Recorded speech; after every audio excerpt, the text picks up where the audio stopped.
রাজধানীর international convention centre আইসিসিবিতে ACI মোটরসের আয়োজনে অনুষ্ঠিত হল বর্ণাঢ্য সাংস্কৃতিক উৎসব। বর্ণিল এই আয়োজনে সঙ্গীত ও নৃত্যের ছন্দে দর্শক শ্রোতাদের মাতিয়ে রাখেন শিল্পীরা।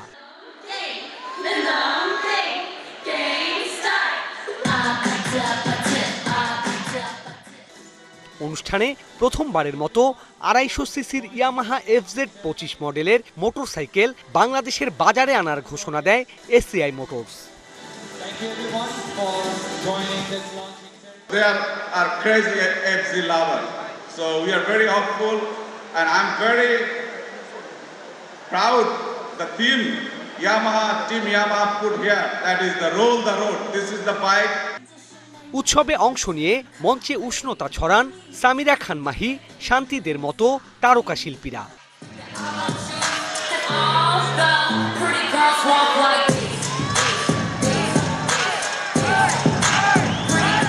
Sourav Bappa, DBC news, Dhaka.